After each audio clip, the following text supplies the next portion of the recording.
At the Karen Organization of San Diego offices in City Heights, refugee youth from the Karen region of Burma keep close to their roots by learning to weave as their mothers and grandmothers did.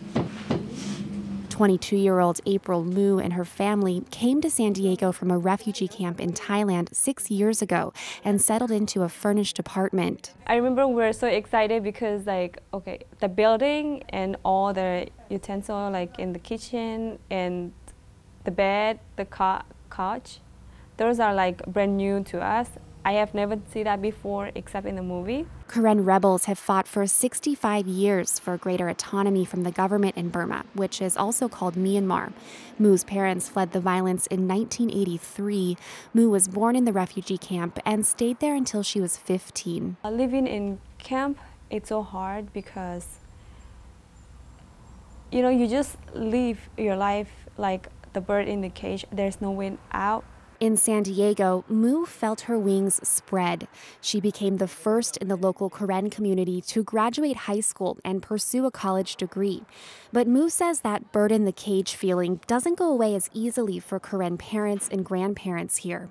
Children are faster learners in English or anything, and sometimes it's kind of hard for the parents. Many refugee parents end up relying on their English-speaking kids to take the lead in parent-teacher conferences, doctor's appointments, and errands.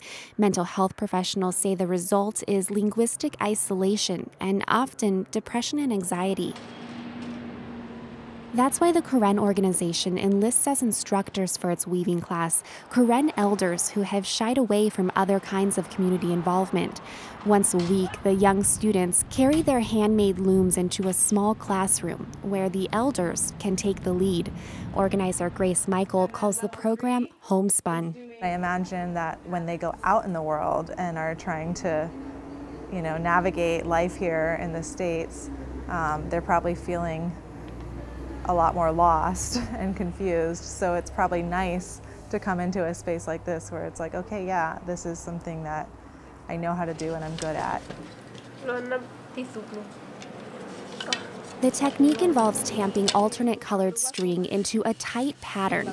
Unlike standing looms, the Karen attach their base string to a heavy object, in this case folding tables. They wear the other end of the apparatus around their waists, usually with a belt made of repurposed rice bags. A collection of wooden dowels from a craft store separates layers of bright string to set the pattern. This would have been a really thin twig of bamboo or some other natural wood, and same with the PVC pipe would have been bamboo. Michael says she started the program with the intention of setting up a micro-enterprise opportunity for Karen women to sell their tapestries. It's not there yet, but Michael says it's empowering the women in other ways. This is a place where there's a lot of acknowledgement of the fact that the elders have something to teach, and they are in this space treated as the wise ones, treated as the ones who have knowledge and skills. Michael says she's only recruited a few women as regular instructors so far. I think it's still a barrier. It's hard to get them out of their homes, but the ones who have been involved, I think they've been really gratified. And there's an added benefit, a sense of calm for their young students who take on responsibility and stress early to help their refugee parents. The traditional mother-daughter relationship may be reversed sometimes, but for at least an hour a week during weaving class, everything is in its right place. Kids as learners and elders as teachers. Megan Burks, KPBS News.